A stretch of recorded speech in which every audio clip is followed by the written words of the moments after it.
Good evening, everyone. Welcome to Indians PRS sessions.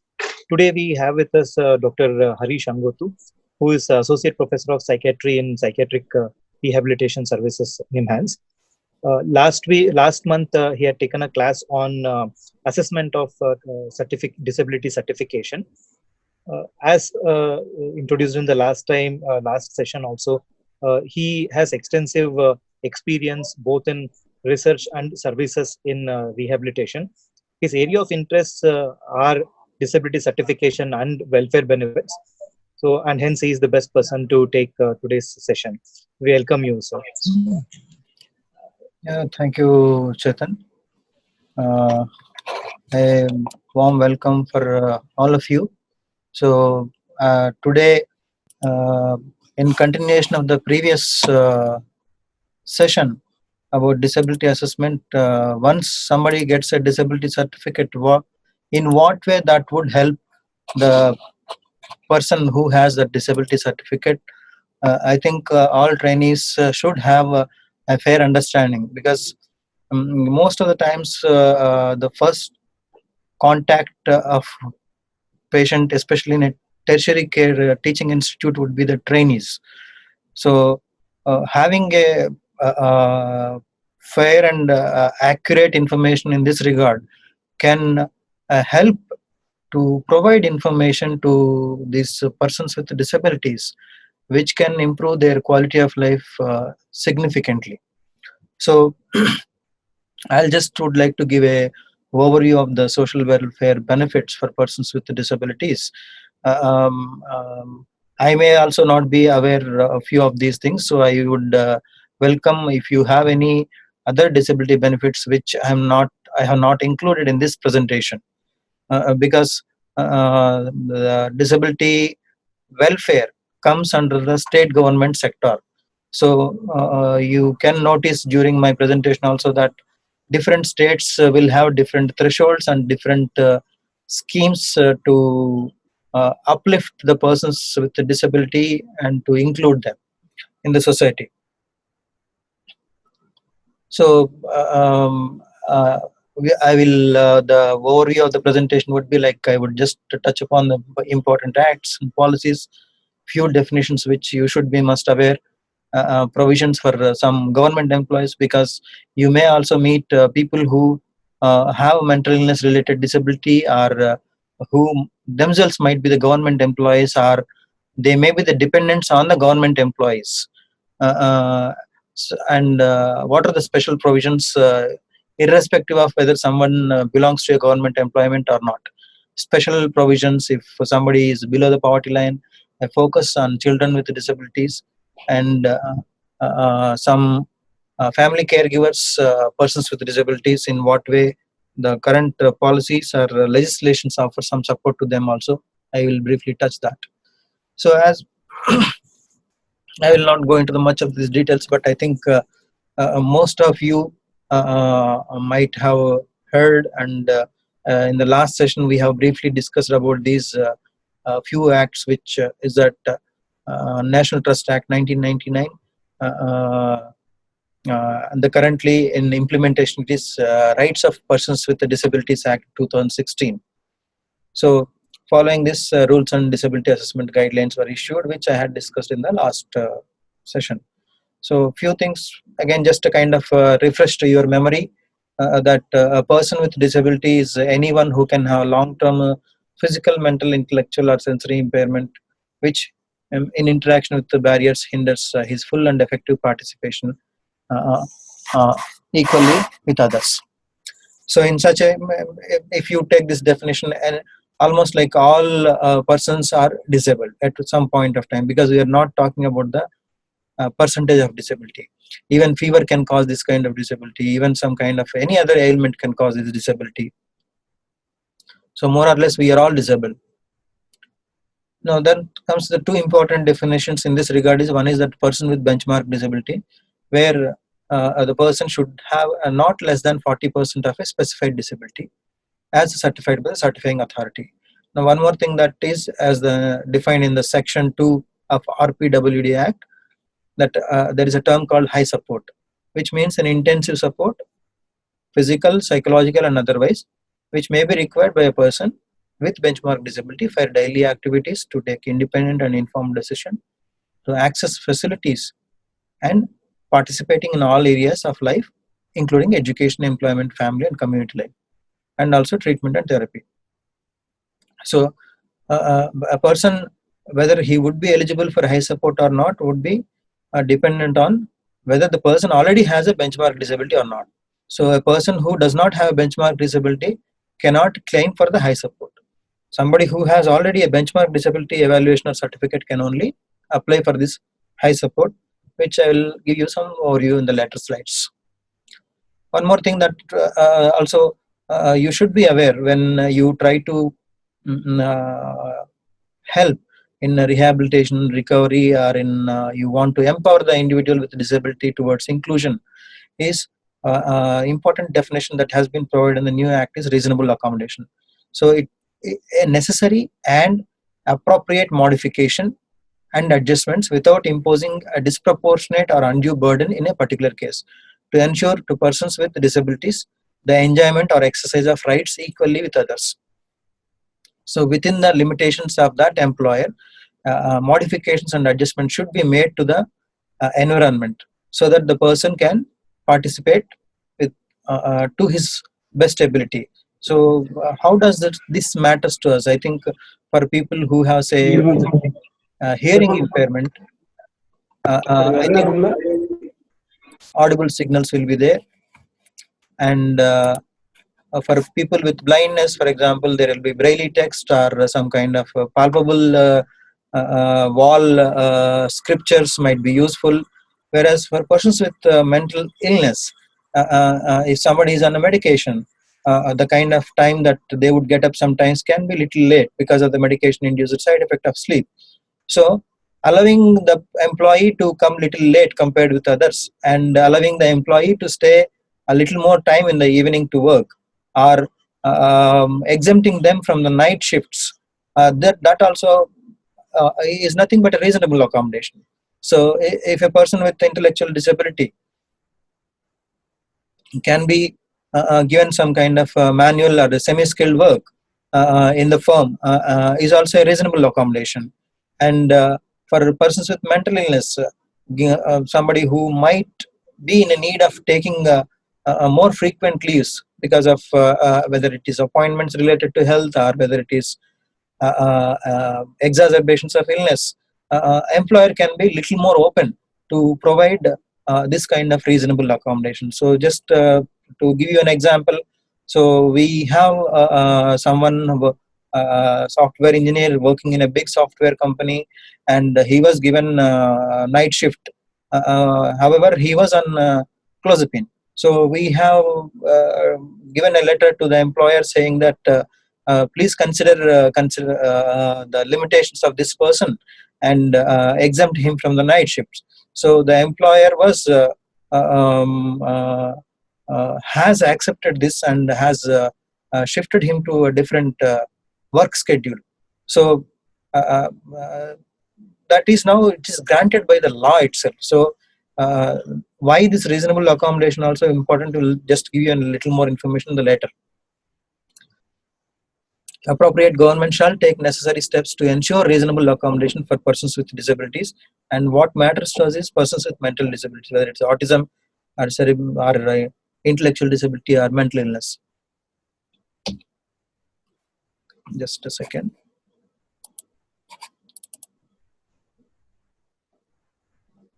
So as I said, now what is discrimination? So discrimination also has been defined in this law as that any distinction, exclusion, restriction on basis of disability which is the purpose or effect of impairing or nullifying the recognition, enjoyment, or exercise on equal basis with others of all human rights and fundamental freedom in the political, economic, social, cultural, civil, or any other field, and includes all forms of discrimination and denial of reasonable accommodation.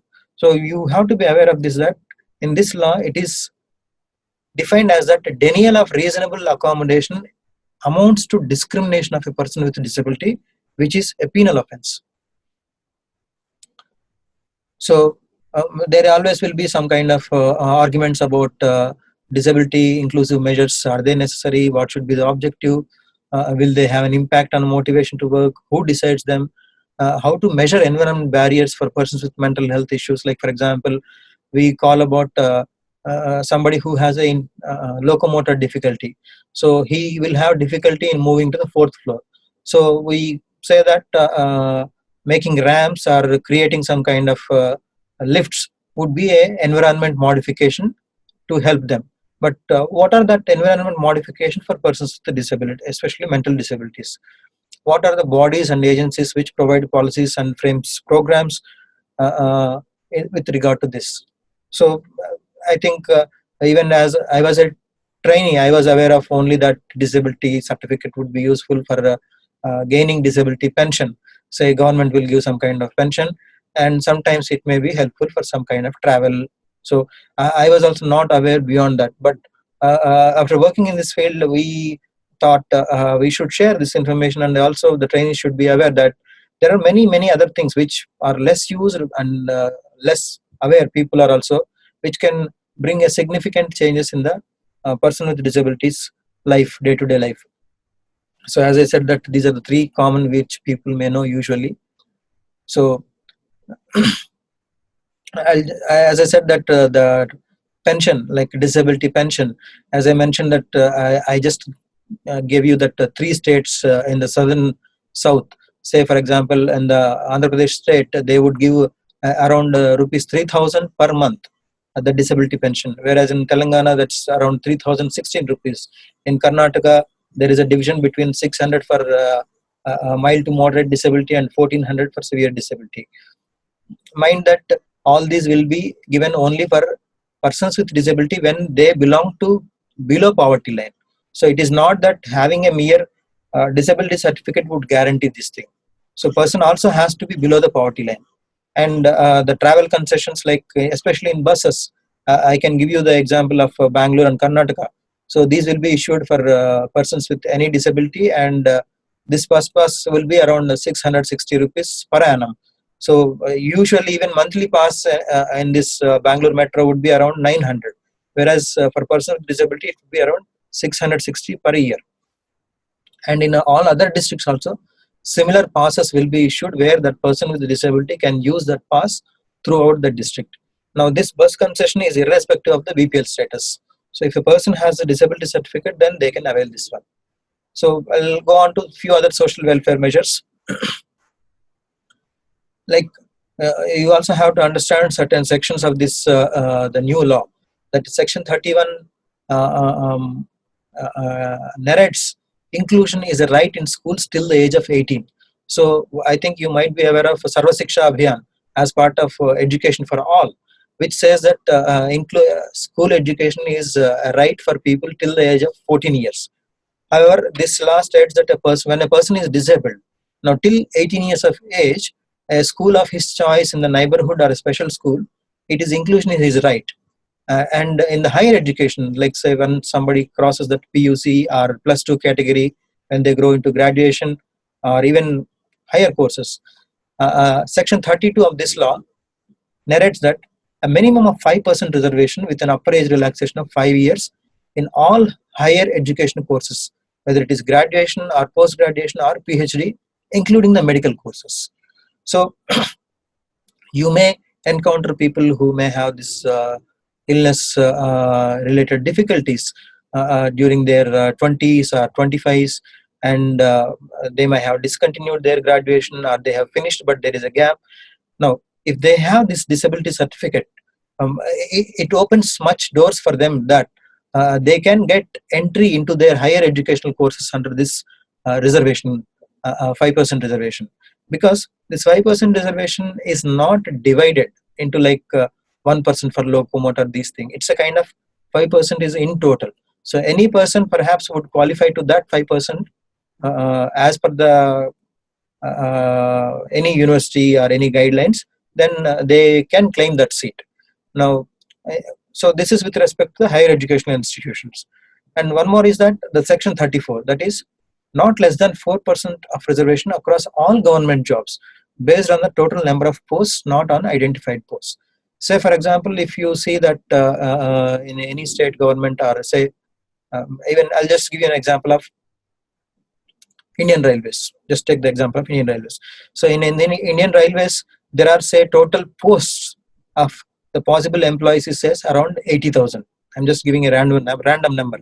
Now, so this law narrates that 4% of that 80,000 jobs must be filled by persons with disability. So there's no exemption. In the previous thing, what was happening is that they used to identify certain jobs, that these are the jobs which persons with disability can do. These are the jobs which certain cannot do.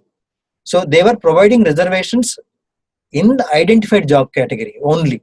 So for example, in the 80,000 random number which I mentioned in the Indian Railways, they will identify that 30,000 jobs cannot be done by person with disability because of the needs of the job. So only 50,000 jobs can be done. So they used to give reservation only in this 50,000 jobs.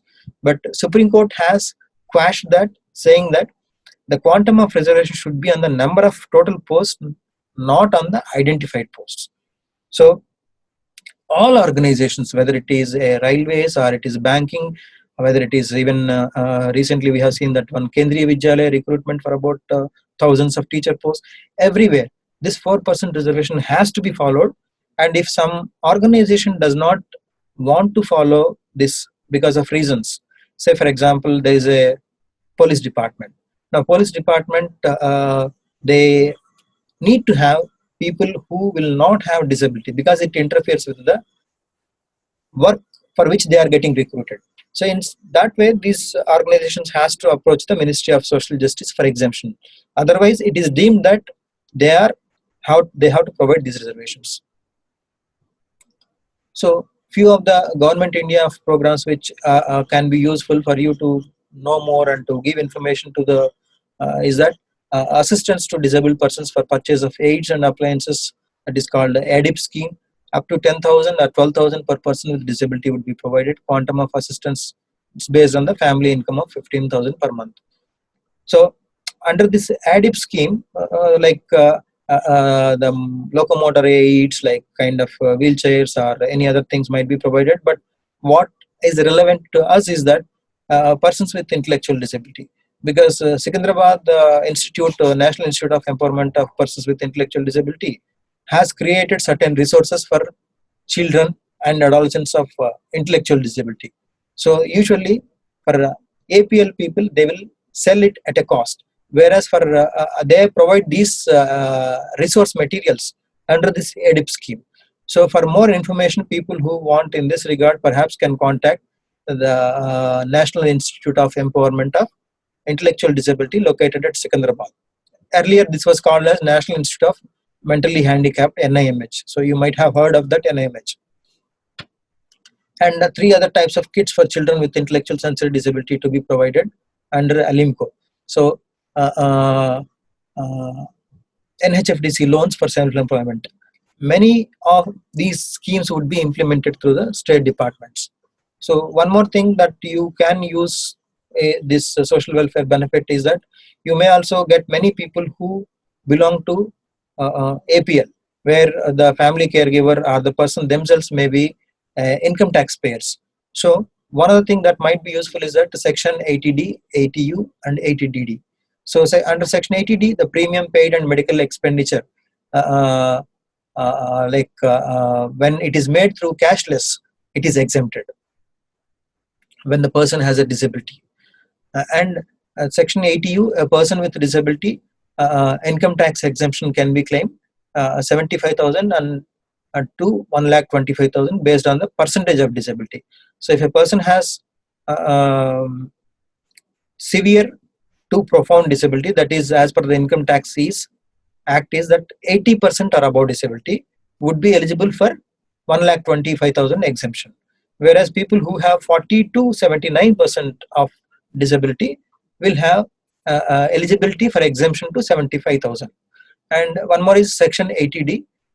So exemption can be given on the expenditure for the medical treatment, training and rehabilitation of a dependent being a person with disability. So section 80D can be used by the family caregiver or parent who cares for this person with disability. It also the same like, so I think section 80U is that for a person with disability. 80DD is a family caregiver on whom the person is dependent. So the, like, if mother or father or a parent of a child with intellectual disability, they are in a government kind of employment, or if they're even in a private employment where they earn money which falls under the income tax range, then this is one thing that can make a big change, especially saving money depending upon the tax bracket where they fall. If they are in the 30% tax paying range, then they can save around 35 40,000 or 45,000 depending upon the severity. So just to give you understanding that this is a form number 10(1)(a) that is used for this kind of exemptions. So any family caregiver can use this one, and the treating physician or the specialist doctor can sign this one, and this can be used for just updating at the income tax when they file the returns. One more thing, I think you might have heard about this one, but I just wanted to give you a little more deeper understanding about this one, is that Ayushman Bharat. So in this Ayushman Bharat, for the first time, that we can see that in the category 28, mental disorder packages have been included, and almost all mental health conditions that have been described under the ICD are covered for inpatient admissions. Admission for one with mental retardation could be covered for behavioral issues also. So, like as I said, F70. Now, there are also pediatric medical care packages, like which covers the developmental delays. So that comes under the 16th category. Idea of unknown etiology, global developmental delay, and developmental and behavioral disorders, and all these categories, when they get admitted as inpatient, up to 2,000 rupees per day towards their treatment expenditure will be provided as a cashless. So whoever has Ayushman Bharat, perhaps irrespective of disability certificate is there or not, I think are eligible this. So, and as I mentioned about the disability specific measures which can be useful for government organizations, is that one of the thing that is that the employees who have dependent disabled, they are exempted from the routine or rotational transfers. In the past it is 7 disabilities, so we do not have as of now, in my understanding, a recent DOPT order about the 21 disabilities, but however I think it could extend the same, and they are exempted. So you can see that autism, thalassemia, hemophilia also have been included. So if they produce these certificates, they would be exempted from the routine transfers. This similar kind of benefit is available across the even state governments also. It is not that only with the government of India, because state government also issues different circulars and GOs. Somebody who is residing in their state can go through this also. Now, one more important benefit would be that there is a insurance scheme for all government employees called the Central Government Health Scheme. So this insurance covers for outpatient expenditure and all inpatient kind of benefits. So whenever that employee's children would be eligible only till the age of 25. So once they cross that age 25, the children will not be eligible. However, when if the children are disabled dependent, now the CGHS benefit would extend beyond the 25, and there is no time cutoff after that. So we have seen that in many people where even when the person with disability is 45 years or 50 years and they were unmarried because of the chronic psychosis, and they were dependent on their father who was some ex-employee in the government, they continue to use the CGHS benefit, and they'll get the medicines from CGHS dispensaries. So even they get the prescription from the NIMHANS, that they would take this prescription to the CGHS dispensary to get the medicines. So this can be also quite applicable in your settings also. So if you feel that if you encounter in people who would benefit with this, I think you can share this information, and they have to submit their disability certificate and a request to extend the CGHS benefit beyond 25. then the CGHS and the regional CGHS would issue such order. Now, one more important thing that is that CEA, that is Child Education Allowance. So, for many of the government employees, they would get a child education allowance as part of their salary. So, as part of the 7th PRC, around 2,250 per month for ordinary children would be provided. Whereas, if the employee has a disabled child, so the education allowance has been hiked to 4,500 per month. So, this, I think, can be useful when they want to enroll the child or their dependent in a special school or any other kind of intervention, special intervention they are looking into. Also, if the disabled child if gets admitted into any kind of residential facility, this allowance per month would be hiked to 6,750 for hostel subsidy. Now, one more very important thing that we have seen which has been useful for people is that the family pension transfer. So, to give you a brief overview that now rules have changed, but employees who got into the employment before 2004 are all eligible for pension after their retirement, or what we call it as superannuation. So, what happens normally is that when an employee diseases, dies, the pension would be given to the spouse. Say, for example, Mr. X has died at the age of 70, and the pension would be transferred to the wife, who would be around 65 or whatever it is. Till the lifetime, that wife would receive the pension, and after that, it would be stopped. That is a normal, usual phenomena. But if the son or daughter of a government employee is suffering from a disorder or disability of mind, including mental retardation, rendering them not to earn a livelihood after the age of 25 years, family pension shall be paid to such daughter or son through a guardian as if he is a minor, except in case of physically disabled children. So, this family pension, say for example, in the example I said that Mr. X was receiving a family pension of 30,000. Now he died. So his wife usually would receive half of that amount, that is 15,000, as long as she lives. Now, if this section can be used for that purpose, then the dependent son or daughter who is affected with the mental illness related disability would get the same amount after the demise of the mother till their lifetime. Now, this can be a significant game changer in some people's lives, because if a person is getting a regularly fixed amount of money, some of the family caregivers or some of the extended family members may be willing to provide shelter and protection to them, because many of the people who have difficulties in extending support would be, one of the reason is that financial reasons. Now, if they do not pose any financial burden on the person who cares, then I think many people might be willing to care. So, it should be continued even if the person with disability gets married, as per the orders. So many of these orders you can download from, if you request us, we can also provide the copies, and you can download from the Department of Pension and under the Ministry of Human Resources. Provisions for government employees with disability. Till now I was talking only about when disabled dependents. As I said that employees with disability.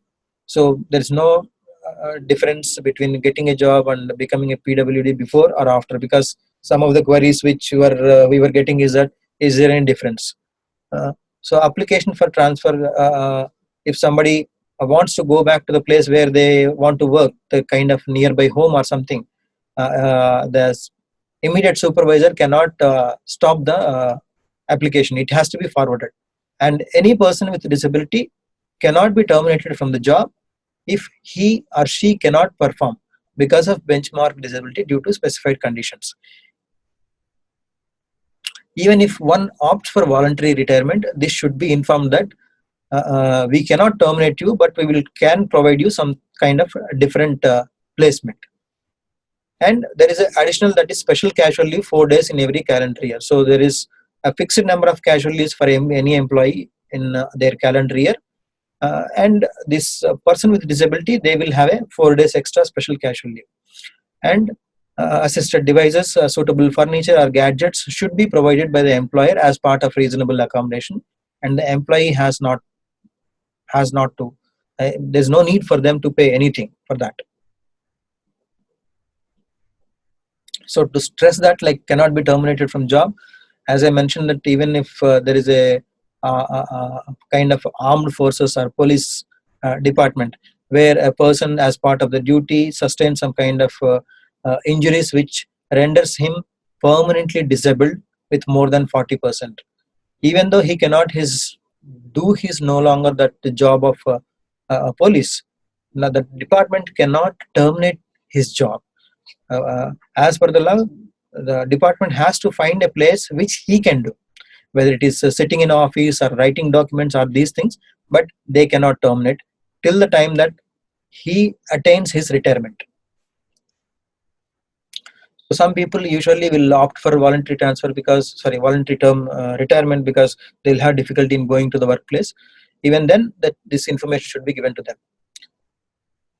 And a few more things, like women with disabilities, they shall be paid rupees 3,000 per month as a special allowance for child care.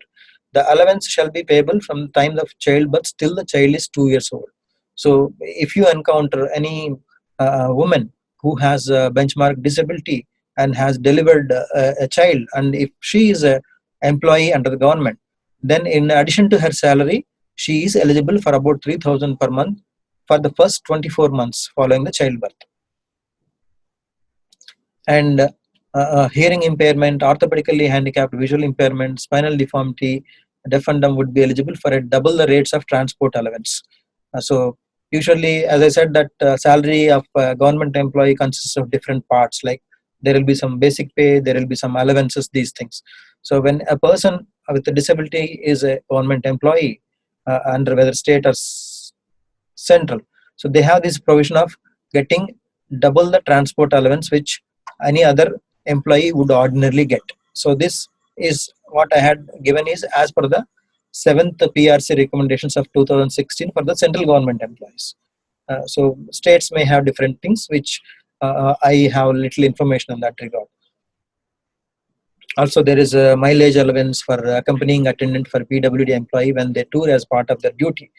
So assume that a person with a disability has to travel, say, 400 or 500 kilometers to attend a conference or something as part of their duty, then the attendant along with him also would be paid allowance.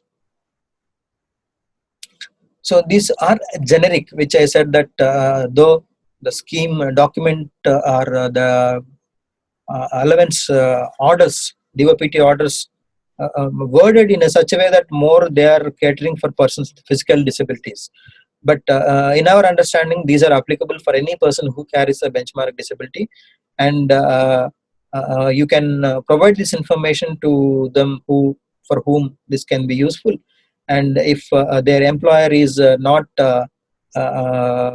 honoring these orders, because the mental illness as a disability has not mentioned in that DOPT order, then we can suggest that they should approach the State Disability Commissioner, who is the enforcing authority and can look into these issues.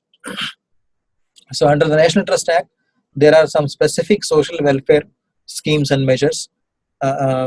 So only, but these are applicable only for 4 conditions. I think you all are aware that autism, CP, cerebral palsy, mental retardation, and multiple disabilities. So there is a specific procedure for appointing a legal guardian for PWDs, which I'll say that local level committees, usually when somebody requires any kind of guardianship, the normal phenomena is that they have to approach the district court, where district court would look into whether this person would need a guardian, who will be the guardian, because till 18 years of age, the parent would be natural guardian. And once a person crosses 18 years of age, they are independent.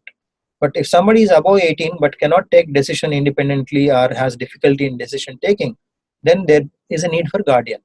But district court, one of the trouble is that district court sometimes it may take a very long time to get some kind of guardianship, because we know that all the courts are overburdened with thousands and even some kind of lakhs of pending cases, and this might not be the higher priority for hearing, and the family suffers a lot because the person with disability also has to go for these hearings.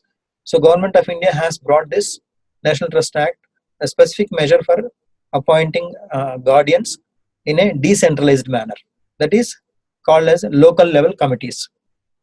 These local level committees are constituted under the district collector, or sometimes it's called in some places as deputy commissioner.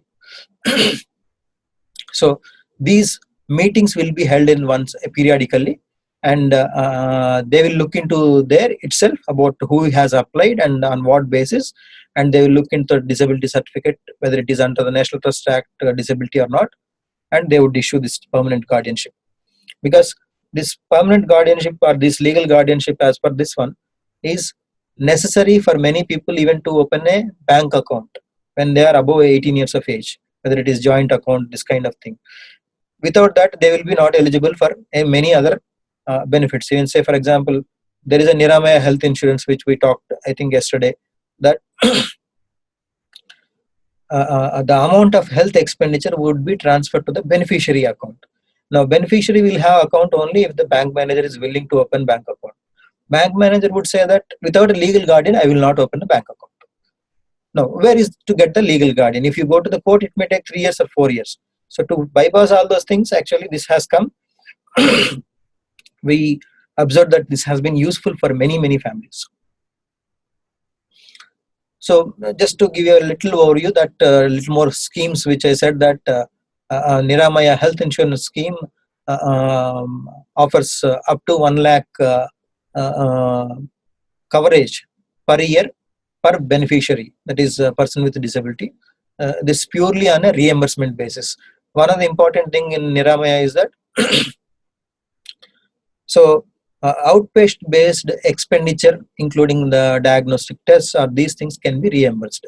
So as an example, if you encounter a child who has intellectual disability with seizure disorder, and where the neurologic people or the physician or pediatrician feels that levetiracetam can be a better option, or some other like valproate usually will be provided some hospitals, but any drug, even if it is not provided in the government hospital, now the family can buy that medicine and they can claim that money as a reimbursement up to 8,000 per annum. Or if there is any kind of thyroid test or any other test which is not done routinely in the government hospital, they have to pay money elsewhere, and they can submit those bills.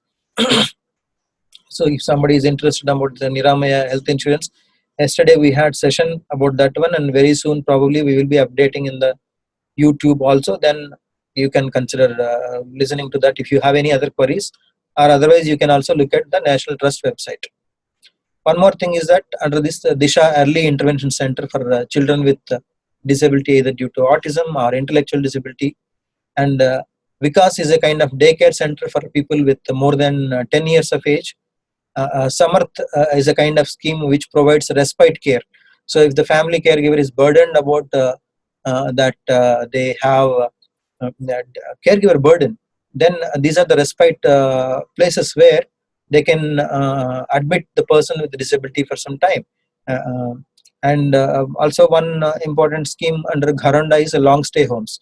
So people, the scheme is designed in such a way that when there is no family to look after, and people because of disability cannot have independent ability to survive in the community, they can stay in this long stay homes. And some of other is like Sahayogi, is that a kind of caregiver training, how caregiver should help the people. So National Trust provides these kind of training sessions. And Gyan Prabha, Badhte Kadam, Prerna. So many schemes are there. I think as I mentioned in the previously that, so under section 13 local level committee would be constituted, and under section 14-17 of the National Trust Act certificate will be issued. So we have some information that till date around 679 local level committees at a district level have been constituted, and 33,500 persons have been granted legal guardianship under the National Trust. So one thing that you should be aware as trainees is that the Rights of Persons with Disabilities Act, now it converted all legal guardianships into limited guardianships. However, the still local level committees are continuing to function. They are giving these limited guardianship certificates. But sometimes we get queries that whether people with mental illness like kind of schizophrenia, can they get legal guardianship from these local level committees? But in our understanding, as per this National Trust Act, it is not allowed. So under RPWD, no, there is a provision where state governments can also extend this one to them. So just to give you a little overview, because sometimes you also have to provide this information to the family members, where they may come to meet you for whether this specifically for disability certificate or for any kind of health needs when they are adults. The person with disability like intellectual disability may be 40 years, 30 years. There may be elderly parents, or they may be brother who may be the caregiver. So the process for application is simple. That is online application. They have to visit this National Trust website and they have to fill the details. Sorry. So they have to upload all the documents that are relevant, and once entire thing is confirmed, then these details will be forwarded to the local level committee where they are residing, and then they will get a intimation about when this local level committee meeting will happen. So people whoever have applied for this guardianship has to go on that day with all the relevant documents. So there will be a local level committee which consists of different members as per the National Trust Act guidelines. They will verify the documents, they will talk to the person, and they will assess in what basis and for what reason somebody has applied for guardianship, and they will either grant or reject based upon the committee's decision, local level committee's decision. So I think just I had covered this also, that Niramaya health insurance, that OPD expenditure, also that they have a coverage up to 2,500 per year for even dental checkup and preventive dentistry, and also even alternative medicine. Some people who may go for these different things. One more thing I found, it was even learning for me, is that ongoing therapies for persons with disability due to National Trust Act is allowed for 10,000 per annum. So especially I have seen that many family caregivers with children with intellectual disability or children with autism, when they avail even speech therapy kind of sessions for the children who are 6 years, 8 years, 9 years, so they can submit these speech therapy bills, because you may not get in every government hospital, and that would be reimbursed till 10,000. So many people have availed that service, and they got the reimbursement.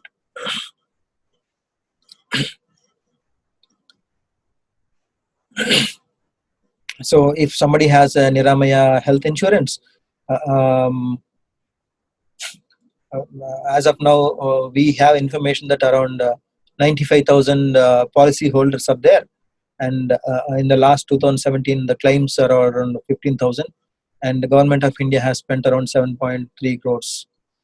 But you can see that it is expected that around 1.5 million are in across India are having intellectual disability, whereas only less than 1 lakh people have Niramaya. So very poor awareness, less penetration, and once they get this card, I think most of the details will be on the back of the card. So they have to submit the bills to a third party administrator, that is called Raksha, for claim settlements. Just one more thing, that because you may also encounter many people who are in the education age group, say somebody who may be less than 30 or even somebody 25. So one other thing that might help for many people is that, though this is not a disability specific benefit, I thought I can just give you a little overview. That is National Institute of Open School System. where people can acquire the 10th standard qualification and 11th and 12th standard qualifications, which are equivalent to any other board certifications. And they have though this is intended for people who have dropped from the mainstream education, usually like somebody, whatever the reason. But we have seen that NIOS has been much useful for people with mental health related disabilities, because for people with mental disabilities it can be quite challenging to attend the classes on a regular sessions and to give the exams in a regular manner. Now in NIOS, one of the advantages is that they can give the exams whenever that they want, and they can choose the subjects among a range of subjects. So there will be a range of, for example, 12 to 14 subjects. They can pick the subjects that these are the subjects that I'm going to read. Now in traditional kind of school or CBSE or state syllabus, you will not have that kind of flexibility. You will have to write those whether you like it or not, and you have to pass to get a certificate. So in NIOS, it's much flexible, and we have met many people who have intellectual disability who otherwise would have never finished their 10th standard in open school system, sorry, in regular school system, have finished their 10th standard in their NIOS. And also NIOS offers some vocational courses also. So that also we felt that it has been useful. So as I said that there will be 9 examinations in a span of 5 years, twice in a year, and person can choose subjects from the list available. And also if somebody has previously studied in a school and they want to go for open school system, credit up to 2 subjects. That means, I'll give an example. So there is a person who has finished his 10th standard, means he gave his 10th standard exam. He passed in 3 subjects. Now he feels that this open regular school system is very tough. He wants to move to NIOS. Now NIOS takes 2 subjects of what he has passed. So he has to clear the rest of the subjects only. And now there's no upper age limit. So even if you find anybody 40 years, 50 years, sometimes we feel that the people also wants to have some kind of educational qualification, because it's a kind of it brings some kind of social identity for them. We have seen that. So they say that I just need to have a degree, that's all. It's not for an employment. So in all those cases, this open kind of thing can significantly helpful. So being aware of this information, I think as a trainee, you can provide this information for the patients who approach you or the families who approach you. One more thing is that this is even in the regular school or NIOS. That is, if a person has a disability, there is a provision that instead of the person with disability, other person can write the exam. That is what we call scribe or reader. So there is a specific format for application where in advance to the exam center, the person with disability has to apply that this is the reason and this is the disability that I have, and I need a scribe. Usually that exam center itself has to provide scribe. If that is not available, then they would request the person with disability to bring their own scribe. So usually as per the rules, the scribe qualification should be lesser than the persons with disability what exam he is giving.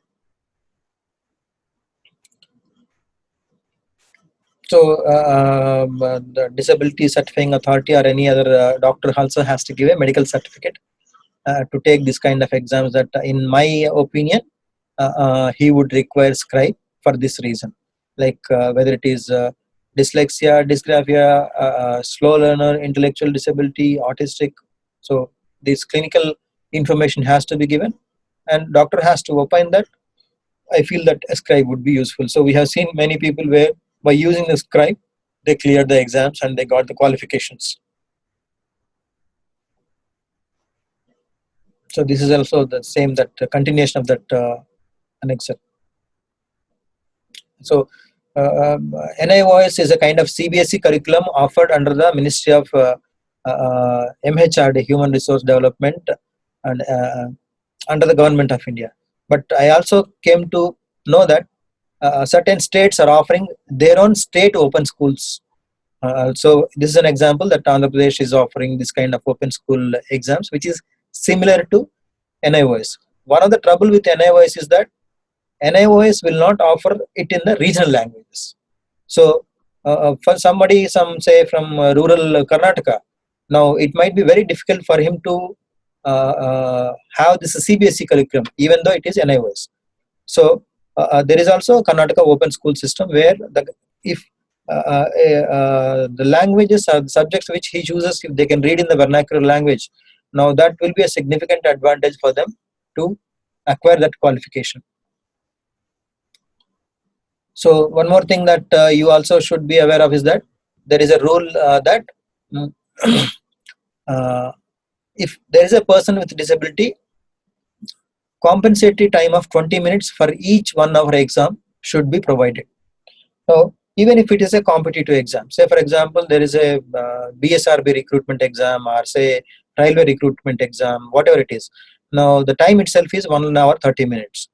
Now as per these guidelines, any person with disability will get 20 minutes for each 1 hour exam extra. So if other person gets 1.5 hour the exam, now this person is entitled for 2 hours because 30 minutes extra. The exam, if itself is a 3 hour exam, then 3 multiplied by 20, that is 4 hours. The person would be eligible for 4 hours time.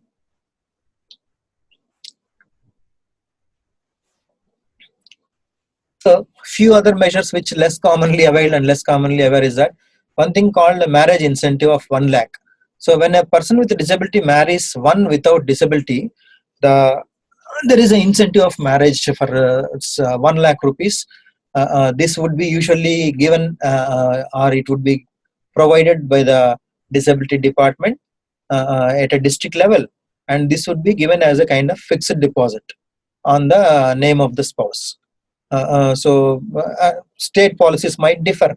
I think one can check from their respective state disability department. And also to provide livelihood opportunities, various subsidies would be provided. Section 19 of RPWD states skill training exclusive for persons with disabilities with active links to the market. Government has to perhaps create such kind of things.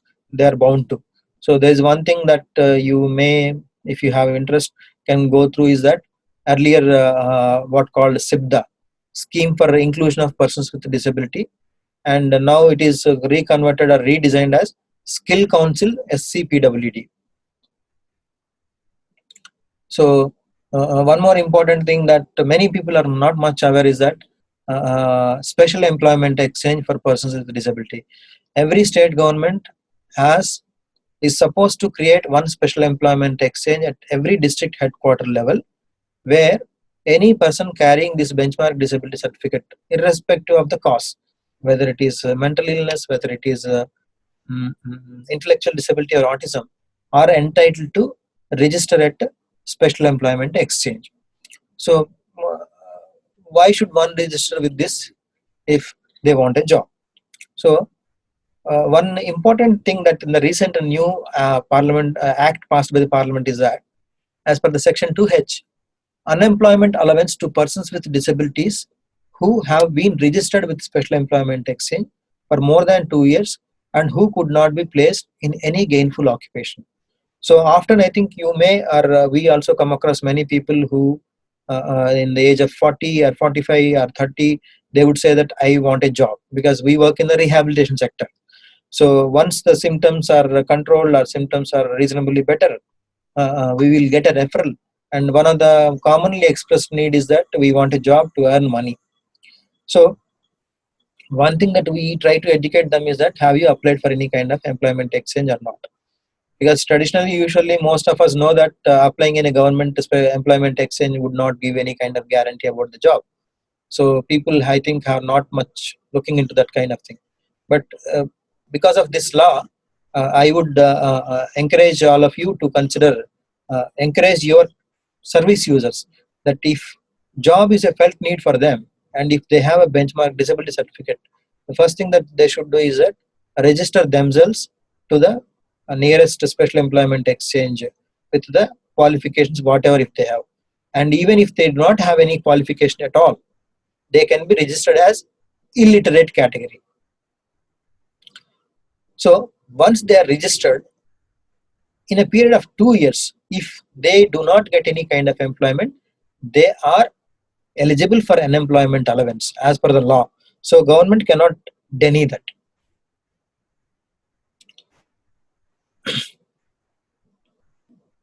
And also compulsory inclusion, compulsory representation, education, livelihood, earning, poverty elevation, and other measures. So I think I just had touched this earlier also, that 5% reservation across all educational courses, whether it is higher or whatever it is, and not less than 4% reservation of jobs. So in this reservation of jobs, there is a one thing that you need to be aware of is that it is divided across the 4 categories. That is 1% for locomotor disability, 1% for who have visual impairment, 1% for who have hearing impairment, and 1% for who have autistic spectrum disorder or intellectual disability or specific learning disability or disability due to mental illness and multiple disabilities. So all these 5 are clustered here, covering 1%. So we have seen, I was not able to come across any Government of India notifications, but in the last 2 years we have seen Government of Karnataka notifications where they have given this 1% reservation jobs in a notification that this post is reserved for this category.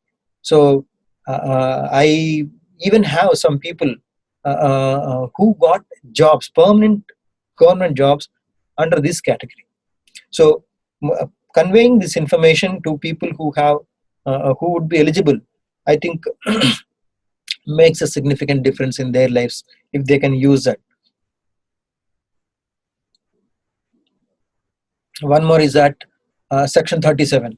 So minimum of 5% reservation in allotment of agricultural land and housing in all relevant schemes and development programs with appropriate priority to women. So the people may be from urban or rural background, but if they do have a disability certificate due to mental illness, now they would be eligible for the reservation in any kind of agricultural land allotments or any kind of housing land allotments or any kind of housing allotment itself. And law narrates that land and concessional rate should be provided for the promoting housing, shelter, setting up occupation, business, enterprise, or recreation centers and production centers. So I don't know how many of you have heard about this MG Narega scheme, that is Mahatma Gandhi Rural Employment scheme.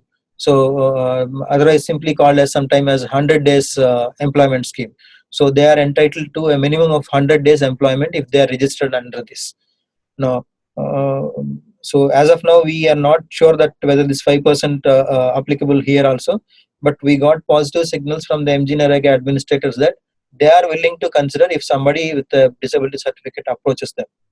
So if somebody is from a rural background, I think you can give this information. They can go back to their respective panchayat and they can apply, and they are entitled to this 100 days employment where they would get that remuneration for that.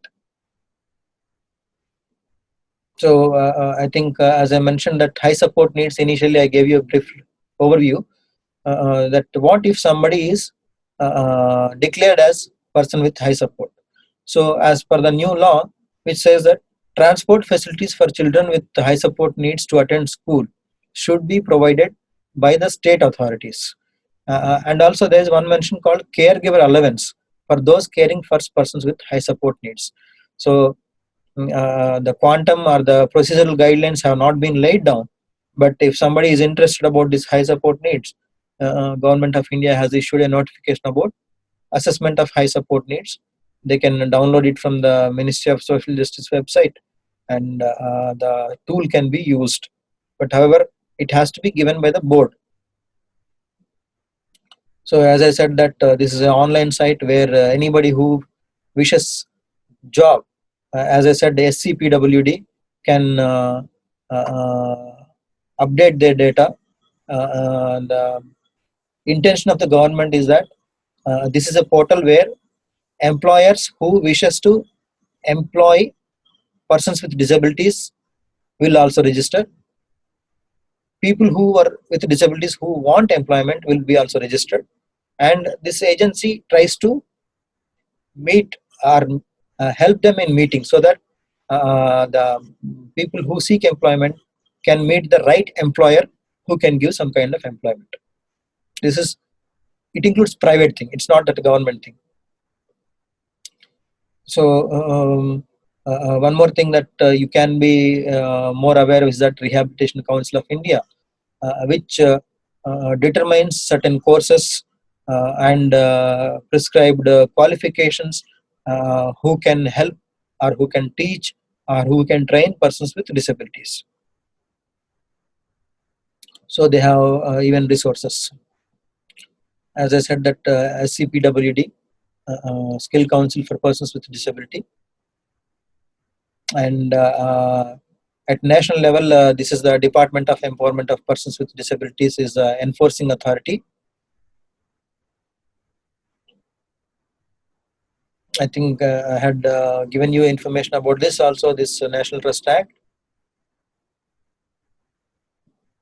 So thank you, and if you have any questions, I will take a few questions. I thought, sorry, a little bit late. I rushed through. If you think that I have rushed through, and if you have difficulty in any thing which we have narrated now, you can please let us know if you have any query or question. Hello, sir. I think I missed it. What is the ceiling for Niramaya scheme, sir? Is it 70,000 or 1 lakh per year? Ceiling in terms of reimbursement, you are asking, Yeah. or ceiling in terms of eligibility? In terms of reimbursement per year. Overall, cumulatively 1 lakh, but there are sub limits. For example, 70,000 is for hospitalization expenditure. Okay, sir. Okay. Yeah. Okay. Yeah, understood. Thank you. Okay. Sir, Okay. can I ask one more question, sir? Yeah, please. Sir, you told about the tax exemption, sir. Is it like the tax exemption they say is 1.5 lakh, sir? Is it over and above that limit or under that? No. I think you might be aware how this income tax slab system works. Yes, sir. That once somebody comes in the bracket of tax system, then only they will pay. Yes, sir. So assume that, I'm just giving an example, till 5 lakhs there is no tax. Yes, sir. And they have a person who is disabled dependent. Yes, sir. Now this will take to 6.25. Yes, sir. So he has to pay to the amount tax only above the 6.25. Okay, sir. Okay.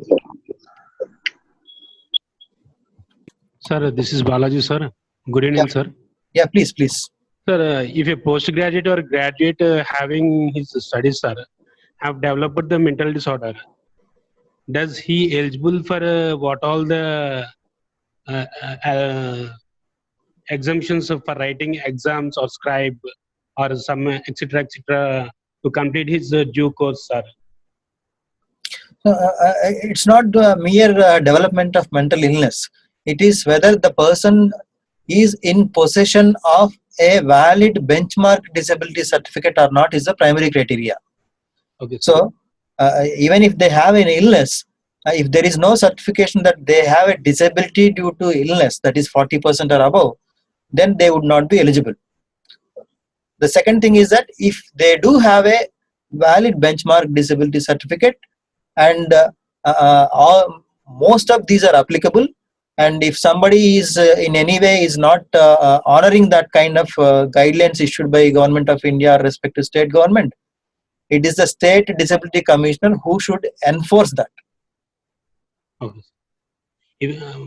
My main doubt is that even during the course, sir, during the course of education, if you certify that person, the concerned person, will he be eligible for completion, sir?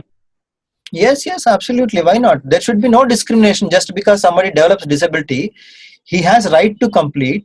And also when a person becomes disabled with a valid certificate, extra supports have to be provided. So that is what I initially given you in the definition of reasonable accommodation. Now, reasonable accommodation does not mean that it applies only in a workplace. Now, reasonable accommodation should apply everywhere, including in the school, that is even in the elementary school or even in the high school. So somebody who does not provide reasonable accommodation, they are violating the law. Okay, It sir. amounts to discrimination. Okay, sir. Thank you, sir. You can also contact us if you have any doubts in this regard. That I work in the rehabilitation, so nimhansrehab@gmail.com is our unit ID, where you can send any kind of queries in this regard. If you want any kind of specific circulars or government orders about the presentation that I have given, because we have seen that even sometimes some senior employers themselves are not aware of this family pension transfer. So when we send the parent that you can transfer your pension to your son, you go and approach your employer, they say we don't know that. So we send them along with the circulars and the proper documents. Then it has been useful. So we can share all those things, but anyway, they are freely available also. Right, then thank you everyone.